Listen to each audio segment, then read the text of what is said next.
وبركاته. الحمد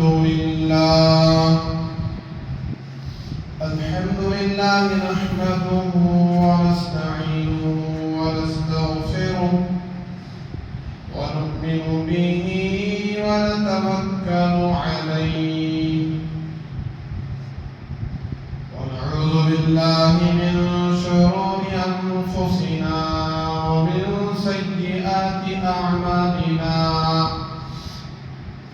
ونعوذ بالله من شرور أنفسنا ومن سيئات أعمالنا من يهد الله فلا مضل له ومن يضلله فلا هادي له ونشهد أن لا إله إلا الله وحده لا شريك له ونشهد أن سيدنا وسندنا ومولانا محمدا عبده ورسوله أرسله بالحق بشيرا ونذيرا وداعيا إلى الله بإذنه وسراجا منيرا أما بعد فأعوذ بالله من الشيطان الرجيم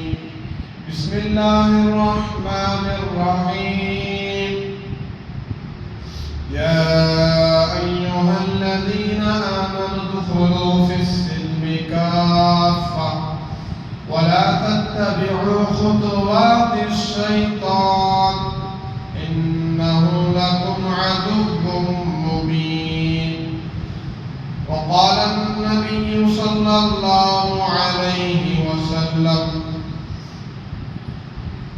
من حفظ سنتي أكرمه الله بأربع خصال: المحبة في قلوب البررة والهيبة في قلوب الفجرة والسعة في الرزق والثقة في الدين، أو كما قال رسول الله صلى الله عليه وسلم. رب اشرح لي صدري ويسر لي أمري واحلل عقدة من لساني يفقهوا قولي. سبحانك لا علم لنا إلا ما علمتنا إنك أنت العليم الحكيم. رب زدني علما رب زدني علما رب زدني علما. اللهم صل على سيدنا مولانا محمد في أول كلامنا. اللهم بارك على سيدنا مولانا محمد في أوسط كلامنا. اللهم صل على سيدنا مولانا محمد في آخر كلامنا. بزرگان محترم، عزیز ساتھیوں، ملت کے عزیز نوجوانوں، زبان کی مبارک ساعتیں، گھڑیاں، برکتیں چل رہی ہیں.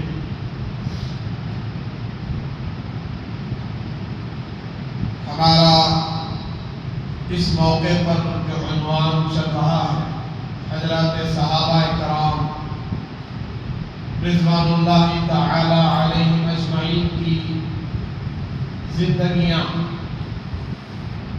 اور وہ صفات جو صفات صحابہ کے اندر پوری زندگی استقامت کے ساتھ پائی جاتی تھی،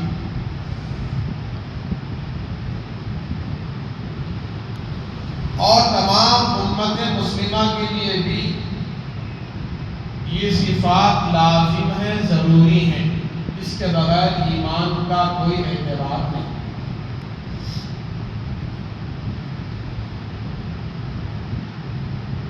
ایمان رکھنے اور یقین کرنے کے اعتبار سے میں نے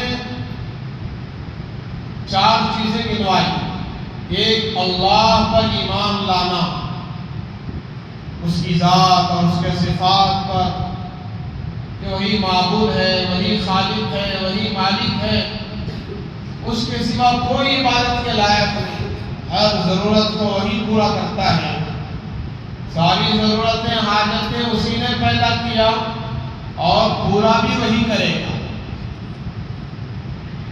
اس کے علاوہ اگر کسی کی عبادت یا اس کے علاوہ کسی اور کے سامنے گریہ وزاری کرنا، اپنی حاجتیں مانگنا، ضرورتیں پوری کرانا، اللہ سمجھ کر، خالق سمجھ کر، مالک سمجھ کر، اسی کو شرک کہتے ہیں۔ اللہ کے علاوہ کوئی نفع نقصان نہیں پہنچا سکتا۔ پھر اللہ پر ایمان لانا، پھر فرشتوں پر ایمان لانا۔ میں نے گزشتہ تفصیلاً عرض کیا، اللہ کی نورانی مخلوق، پاکیزہ مخلوق، بڑی طاقت، بڑی قدرت اللہ نے ان کو دیا۔ آسمانوں میں بھی فرشتے ہیں، زمینوں پر بھی فرشتے ہیں، پہاڑوں پر بھی فرشتے ہیں، انسانوں کے ساتھ فرشتے ہیں، اس کی حفاظت کر رہے ہیں، اس کے اعمال لکھ رہے ہیں۔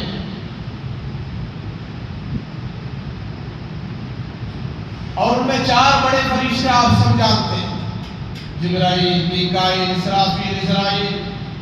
جبرائیل علیہ السلام کا کام تمام نبیوں تک اللہ کی کتاب پہنچانا، وحی پہنچانا، تمام پیغمبروں تک، رسولوں تک شریعت کو لا کر پہنچانا، یہ جبرائیل علیہ السلام کا کام۔ پھر اسرافیل علیہ السلام سور پھونکنے والے فرشتے، ایک سور اس وقت پھونکیں گے جب قیامت قائم ہوگی، نازل ہوگی، ساری کائنات ختم ہو جائے گی۔ اور اب بھی ہوا پھونک رہے ہیں جو کائنات کی زندگی کے لیے ضروری ہے۔ ساری مخلوق کو اللہ ہوا کے ذریعے سے زندہ رکھے ہیں۔ ہوا سب سے بڑا سرمایہ ہے، زندگی اور موت کے لیے ہوا دار و مدار ہے۔ ہوا نہ ہو تو پھر ساری کائنات ختم، ساری مخلوق جتنے بھی جاندار ہیں وہ ختم ہو جائیں گے۔ تو اسرافیل کا کام ہے۔ پھر اسرائیل، یہ ملک الموت ہے، روح نکالنے والا فرشتہ، موت دینے والا نہیں، روح نکالنے والا۔ موت تو اللہ دیتے ہیں، موت اور حیات کے مالک اللہ ہیں، لیکن روح نکالنے والا فرشتہ ہے، جان کھینچتا ہے۔ کیا کھینچتا ہے؟ جان کھینچتا اللہ کے حکم سے۔ اور ایک فرشتہ ہے میکائیل۔ یہ 4 بڑے فرشتے، میں 4 نام ذکر کر رہا ہوں، جبرائیل، اسرافیل، عزرائیل، میکائیل۔ ساری دنیا میں جتنی بارشیں ہو رہی ہیں اور جتنے سمندر ہیں، جتنا پانی ہے، دریا ہے، تالاب ہے، ان سب پر میکائیل کا کنٹرول، اللہ نے وہ طاقت عطا کی۔ جبرائیل کتنے بڑے فرشتے ہیں؟ 4 بڑے فرشتے۔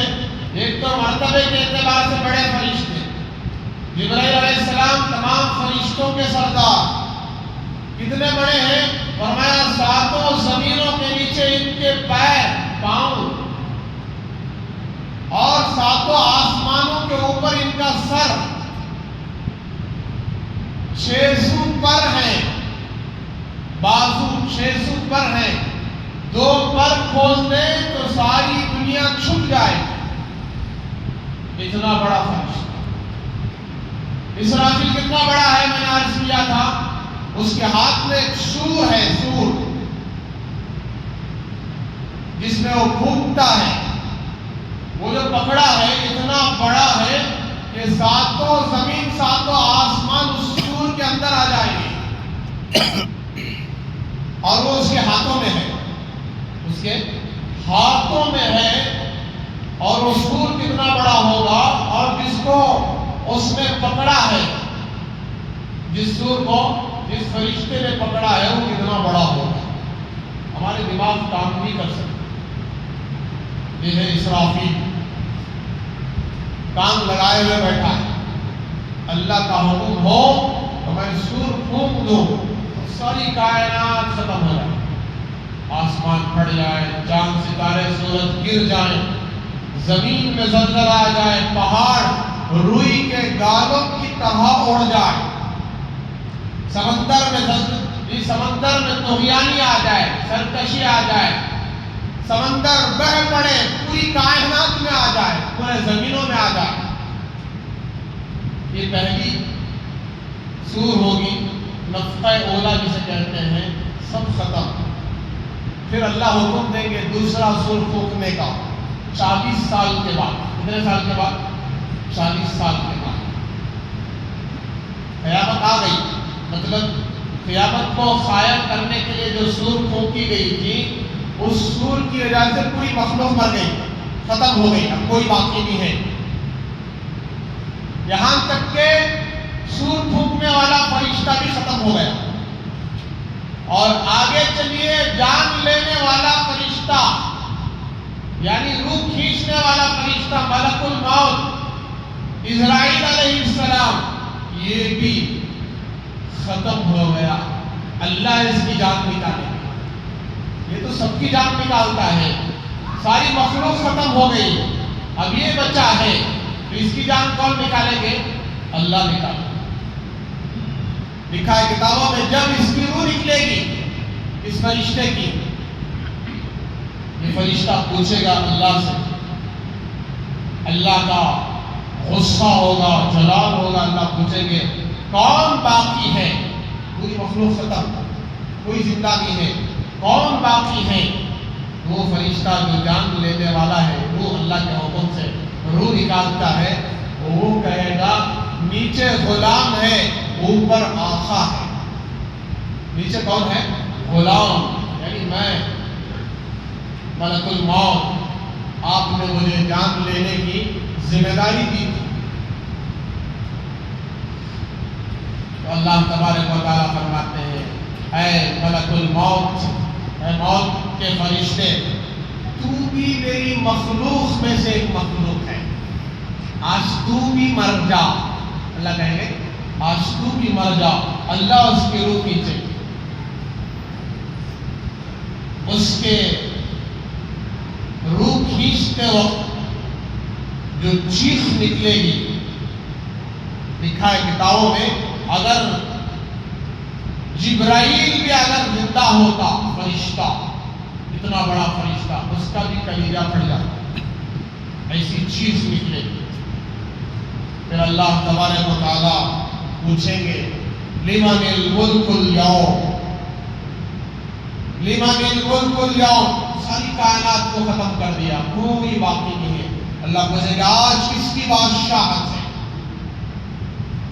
آج کس کی حکومت ہے، آج کس کی طاقت ہے، آج کس کی قدرت ہے؟ کہاں ہیں طاقت پر غرور کرنے والے؟ کہاں چلے گئے؟ کہاں ہیں حکومت پر غرور کرنے والے، تکبر کرنے والے؟ کہاں گئے؟ جوانی پر اکڑنے والے، طاقت پر اکڑنے والے، علم پر اکڑنے والے، مال و دولت پر اکڑنے والے کہاں گئے؟ لمن الملک اليوم، آج کس کی بادشاہت ہے؟ اللہ پوچھے، کوئی جواب نہیں۔ 40 سال تک یہ آواز گونجتی رہے۔ ایک اور روایت میں لکھا ہے 500 سال تک، الگ الگ روایتیں ہیں، کوئی جواب نہیں، کوئی زندہ ہے ہی نہیں، کوئی باقی ہے ہی نہیں۔ اللہ پوچھ رہے ہیں، یہ آواز گونج رہی ہے، پھر اللہ یہ کہیں گے للہ الواحد القہار، آج ایک اکیلے زبردست خالق، ایک اکیلے زبردست قہار، ایک اکیلے واحد اللہ کی بادشاہت، للہ الواحد القہار، جو سب پر غالب ہے، اس پر کوئی غالب نہیں، سب اس کے محتاج ہیں۔ تو یہ سور پھونکنے کا موقع ہوگا پہلا۔ جب دوسرا سور پھونکا جائے گا تو اللہ تبارک و تعالیٰ اسی اسرافیل کو آواز دیں گے جو مرا پڑا ہے، ختم ہو گیا۔ کتنا بڑا ہے بھائی؟ ابھی سنے نا، اس کے ہاتھ میں کیا ہے؟ ایسا سور ہے کیا سور بولے تو پونگی بولتے نہیں، پھونکنے کا، اس میں اگر وہ پھونکے تو ساری کائنات اڑ جائے، اور کتنا بڑا ہے، 7 زمین 7 آسمان اس کے اندر آ جائیں، اتنا بڑا فرشتہ مرا پڑا ہے۔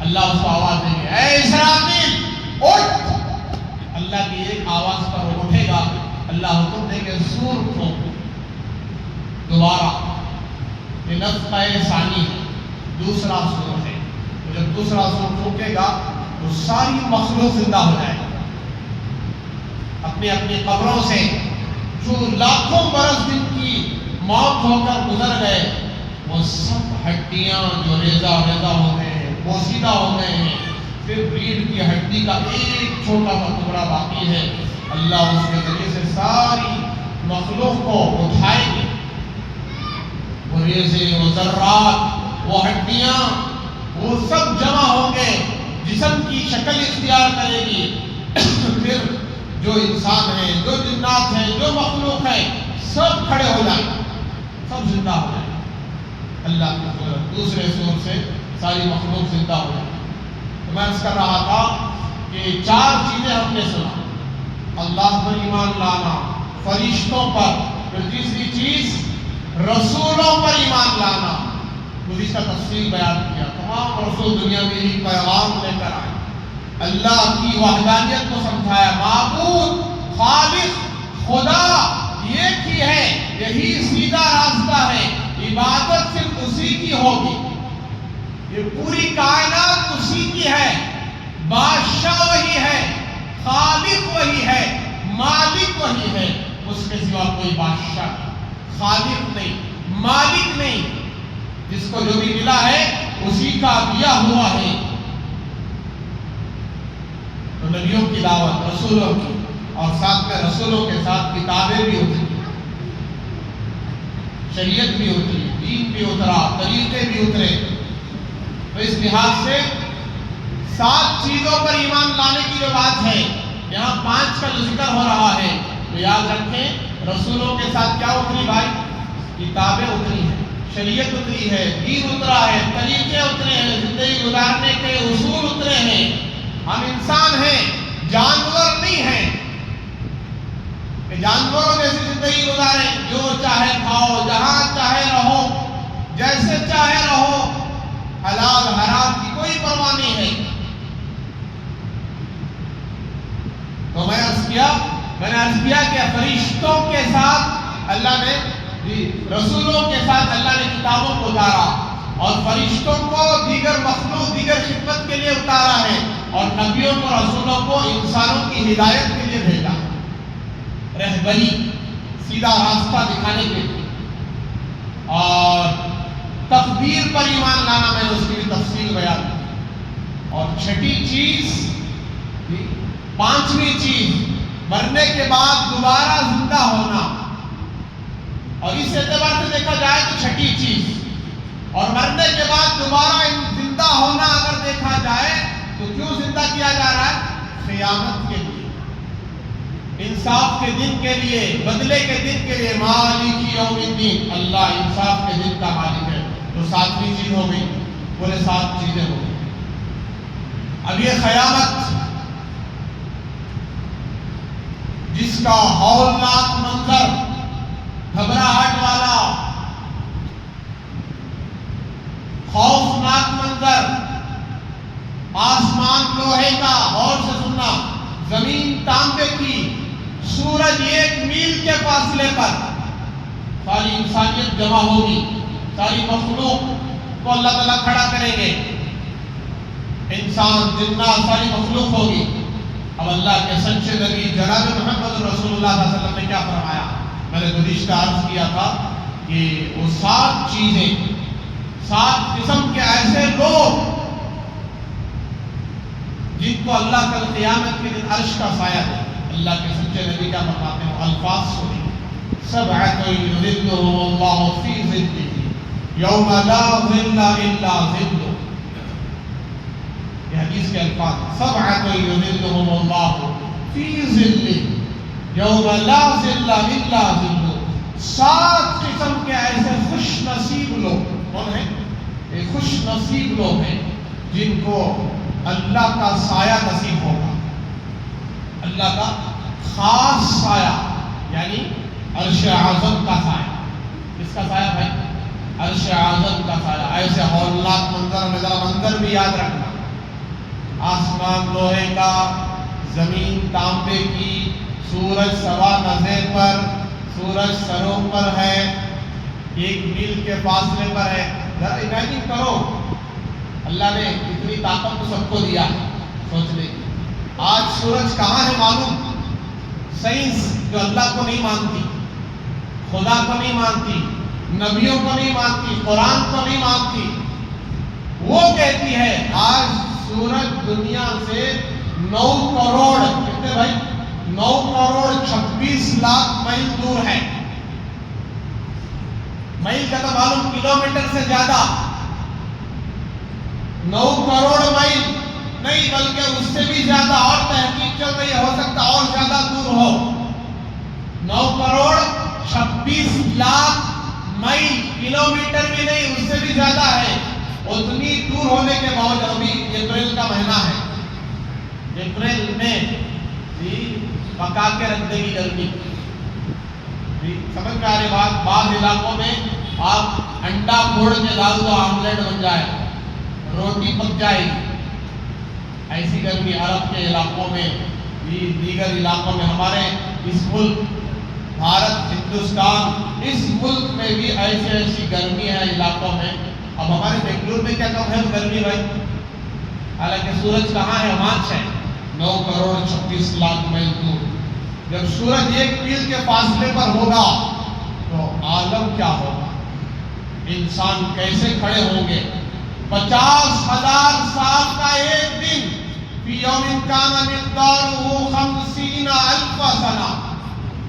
اللہ کے سچے نبی فرماتے ہیں کہ اس دن اللہ تعالیٰ 7 قسم کے اعمال والوں کو، 7 قسم کے ان خوش نصیبوں کو اپنا سایہ عطا فرمائے گا، عرش کا سایہ، جس دن اس کے سائے کے سوا کوئی اور سایہ نہیں ہوگا۔ آج ہم اس مسجد کی چھت کے سائے میں بیٹھے ہیں، گھر جاتے ہیں تو گھر کی چھت کے سائے میں بیٹھتے ہیں، پنکھا چلاتے ہیں، کولر چلاتے ہیں، اے سی چلاتے ہیں، ہر آدمی اپنی سہولت سے چلاتا ہے۔ کسی کا گھر مولڈ کا ہے تو کسی کا گھر سیٹ کا ہے، کھپریل کا ہے، لیکن میرے بزرگوں اس دن کوئی سایہ نہیں ہوگا سوائے اللہ کے عرش کے سائے کے۔ تو اللہ کے نبی سچے نبی فرماتے ہیں الامام العادل، پہلا وہ شخص جس کو عرش کا سایہ ملے گا وہ امام عادل ہوگا، وہ انصاف پسند بادشاہ، ایسا بادشاہ جو انصاف پسند، جس کے ہاتھ میں طاقت بھی ہے، قوت بھی ہے، قدرت بھی ہے،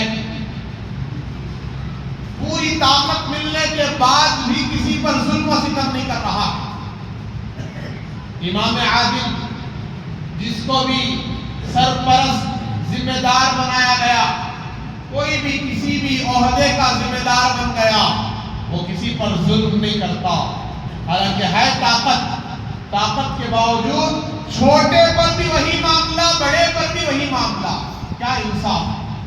کمزور کے ساتھ بھی وہی سلوک، طاقتور کے ساتھ بھی وہی سلوک، کوئی بھی ہو اس کے ساتھ انصاف کر رہا ہے، اپنی طاقت کا غلط استعمال نہیں کر رہا ہے، ظلم نہیں کر رہا ہے۔ اب اس کی مثال آپ کو اگر دیکھنا ہے تو حضرت سیدنا ابو بکر صدیق رضی اللہ تعالی عنہ،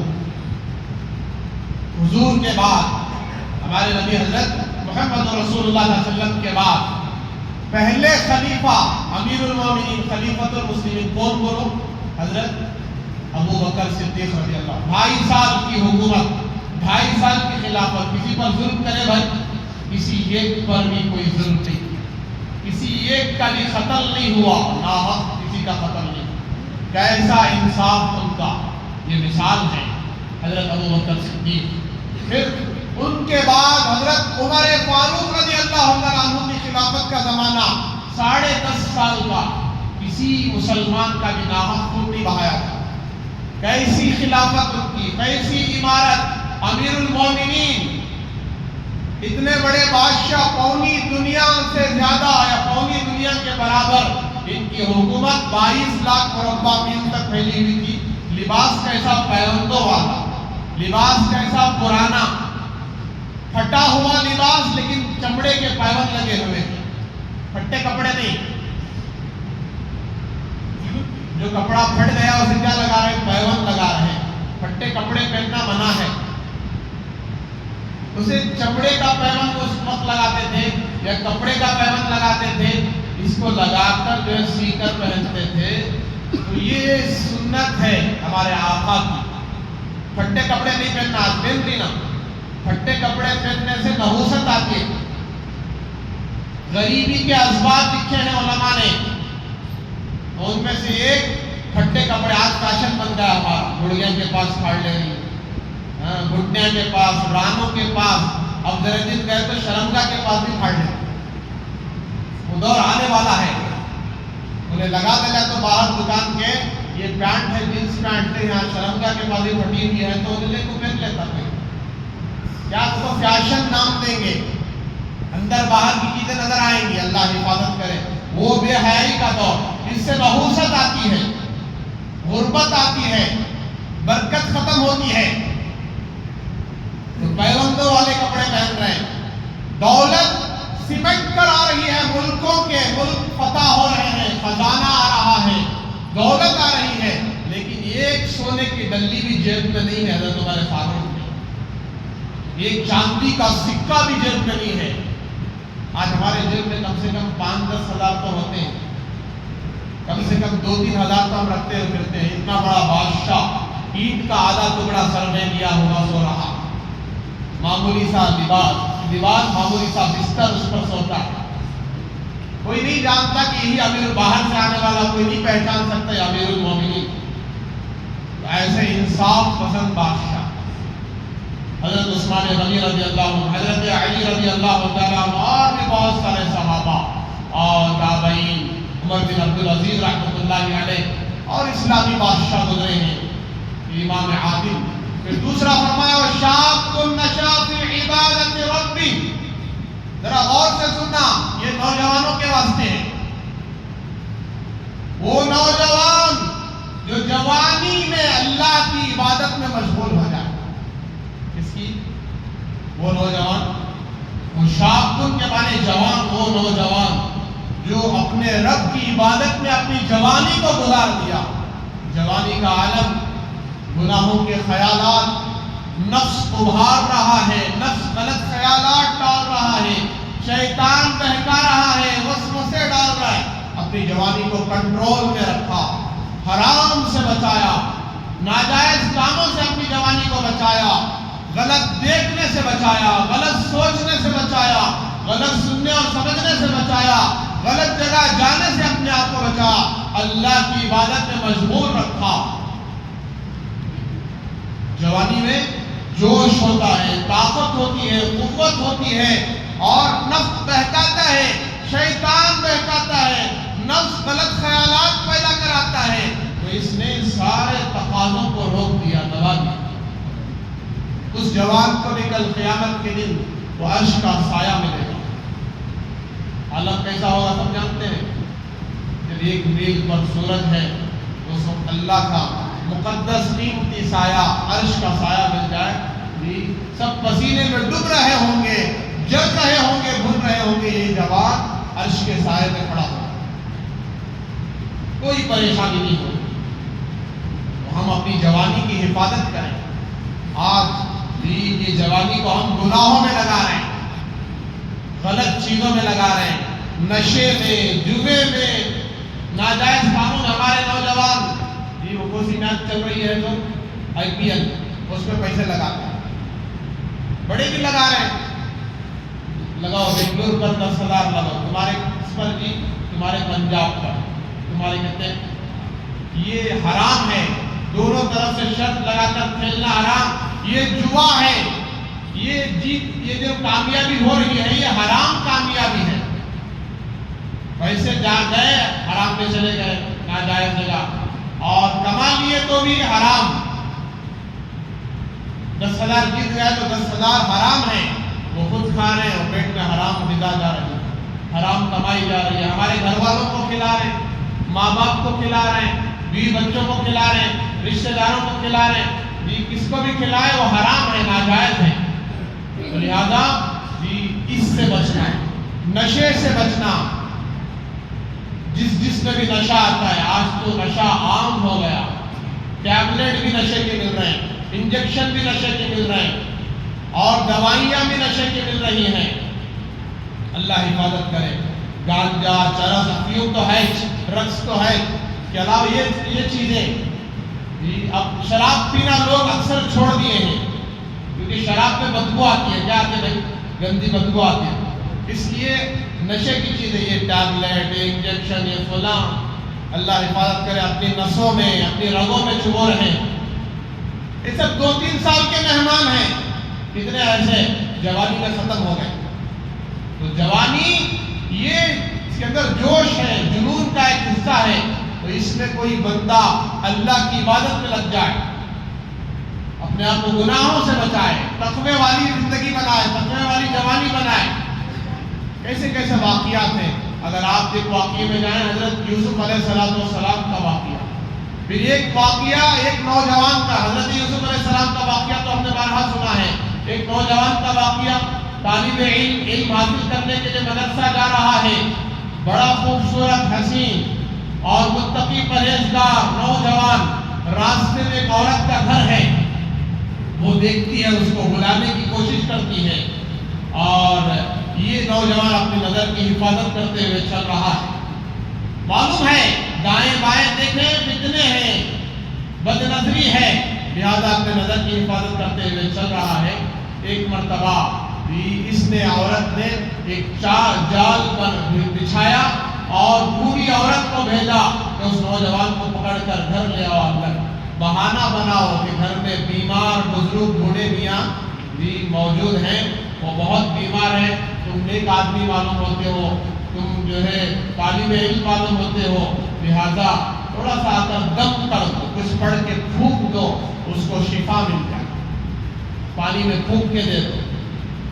ہوتا ہے نا، دم کرتے ہیں، اللہ کی پاکیزہ کلام کی آیتیں پڑھ کے دم کرتے ہیں۔ تو لہذا اب وہ سنا تو نوجوان سوچا کہ کوئی بزرگ بوڑھے بھی ہیں، جاتے جاتے پڑھ کے چلے جائیں گے مدرسے کو پڑھنے کے لیے۔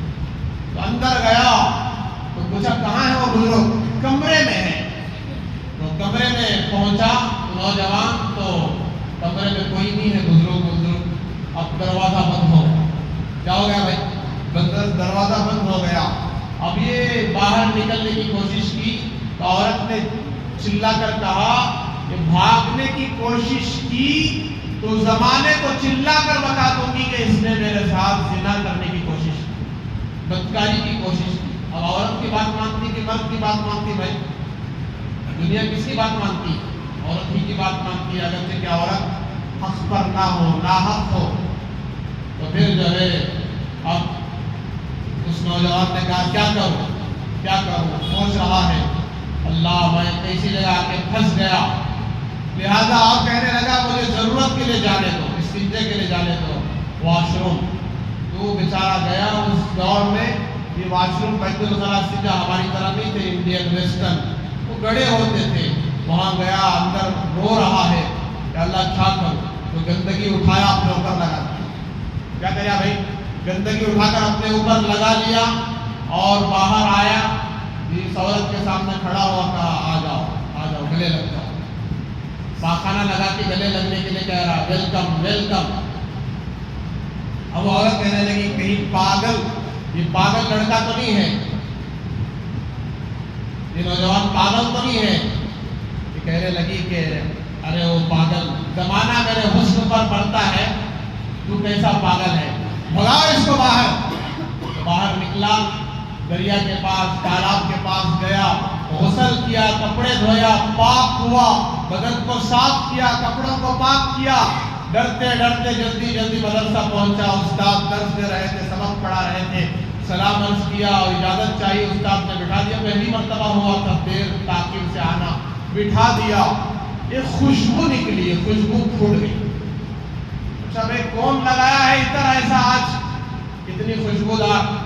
یہ ڈرتے ڈرتے نوجوان میں نے تو نہیں لگایا اور سوچ رہا ہے کہیں گندی بدبو تو نہیں آ رہی ہے. یہ اللہ والے استاد میرے آیت پر پردہ ڈال رہے ہیں، بدبو کو خوشبو کہہ رہے ہیں. درس ہو گیا اور بلا کر پوچھا عبد الرحمان تمہارے آنے کے بعد ہی سے خوشبو شروع ہوئی، خوشبو محسوس ہو رہی ہے. تو قریب ہوا تو اور خوشبو بڑھ رہی ہے.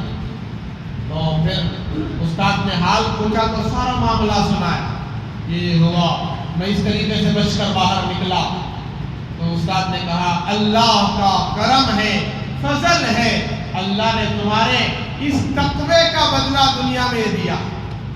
تم نے اپنے آپ کو حرام سے بچایا تو تقوی کا بدلہ اللہ نے دنیا میں لکھا کتابوں میں کہ حضرت عبد الرحمان اور ان کا لقب تھا مشک والے، خوشبو والے. ان کا جنازہ اٹھایا گیا تب بھی خوشبو آ رہی تھی. یہ ہے تقوی کا اثر.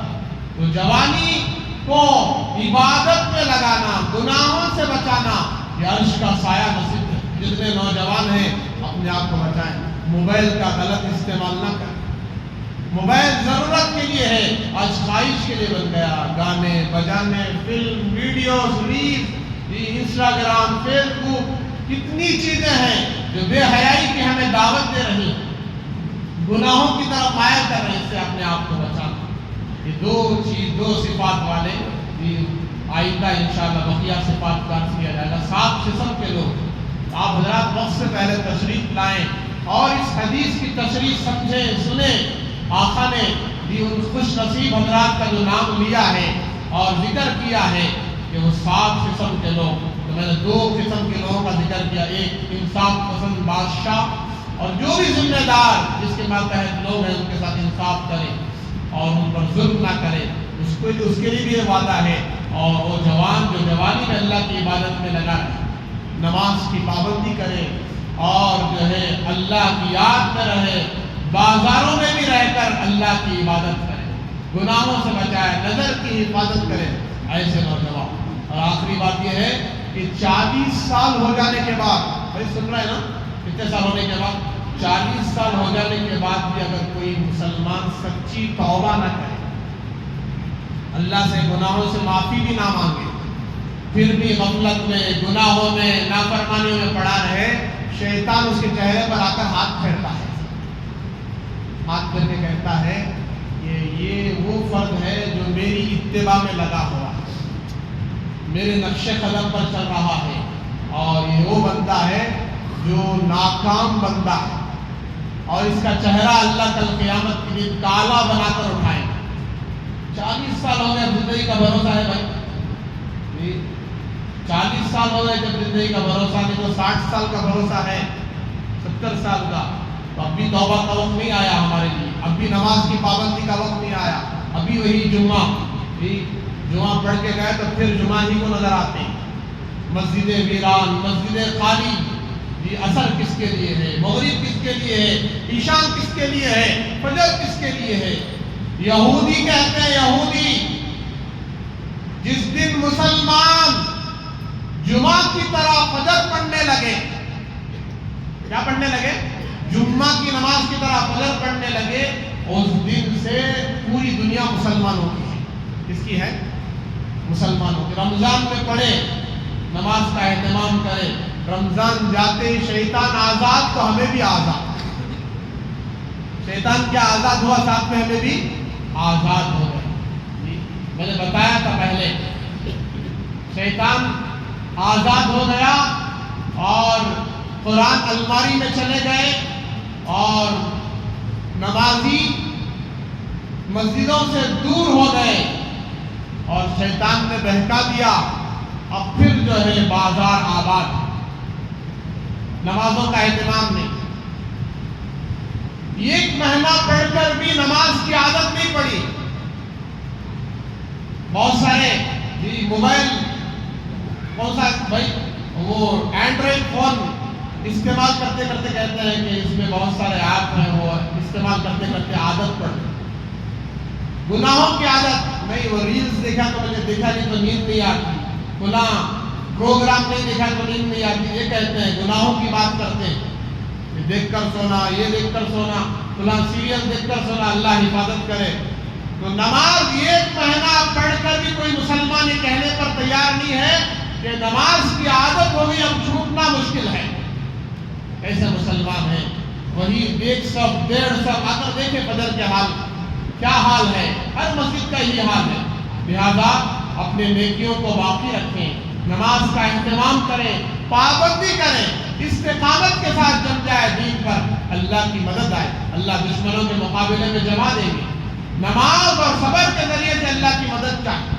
لہذا میرے بزرگوں، وقت اس کی اجازت نہیں ہے، تفصیل میں جانے کا وقت نہیں ہے، تو ہم جو ہے نیت کر کے جائیں آج کی جمعہ سے لے کر موت کی جمعہ تک، اور آج کی فجر سے لے کر موت کی فجر تک کوئی نماز قضا نہیں کریں، 5 وقت کی نماز پابندی سے پڑھیں گے، اور 1 گھنٹہ اللہ کی عبادت کے لیے دے دیں گے۔ جو حالات ہم پر اس ملک میں آئے ہیں اللہ تعالیٰ ختم کر دیں گے، اور جو حالات ہمارے بڑوں پر بھی آئے تھے، اعمال کی وجہ سے سارے حالات ختم ہو گئے۔ صحابہ، تابعین، اولیاء اللہ کیسے عزت کی زندگی گزار کر گئے، اللہ کی مدد ان کے ساتھ کیسے تھی۔ آج ہمارے ساتھ اللہ کی مدد کیوں نہیں ہے؟ ہم بے وفا ہیں، ہم غدار ہیں، ہم نافرمان ہیں، ہم دین سے بہت دور ہیں، نمازوں سے دور ہیں، مسجدوں سے دور ہیں، نام کے مسلمان ہیں۔ ہم کام کے مسلمان نہیں، نام کے مسلمان، اس لیے ہم پٹ رہے ہیں، کٹ رہے ہیں، جل رہے ہیں، گاجر مولی کی طرح ہم ذبح ہو رہے ہیں۔ اللہ حفاظت کرے، اس کے لیے نیت کر کے جائیں، موت کی آخری سانس تک میں 5 وقت کی نماز پابندی سے پڑھوں، سچا پکا مسلمان بن کر جیوں گا، ہر گناہ سے اپنے آپ کو بچاؤں۔ آخر میں گزارش ہے کہ جاتے ہوئے اللہ کے گھر کا دل کھول کر، یہ ہمارے لیے صدقہ ہے، آخرت کے لیے ذخیرہ ہے، دل کھول کر اللہ کے گھر کا زیادہ سے زیادہ تعاون کرتے ہوئے جائیں۔ صدقے سے 70 بلائیں ٹل جاتی ہیں، اور دنیا کی بڑی مصیبت، فرمایا اللہ تعالیٰ بری موت سے بچاتے ہیں، ایکسیڈنٹ کی، ہلاکت کی موت سے بچاتے ہیں۔ دل کھول کر صدقہ دیں، یہ صدقہ نافلہ ہے۔ اللہ کے گھر کو جتنی ضرورتیں حاجت ہے اس کو دیکھتے ہوئے جاتے ہوئے مسجد کی چادر میں، جھولی میں دل کھول کر جو ہے تعاون کرتے ہوئے، اللہ تعالیٰ آپ کے دینے کو قبول فرمائے، آپ کی تجارت، کمائی، کاروبار میں اللہ خوب برکتیں عطا فرمائے، دنیا اور آخرت میں اللہ اس کا بہترین بدلہ عطا فرمائے۔ وآخر دعوانا الحمدللہ رب العالمین۔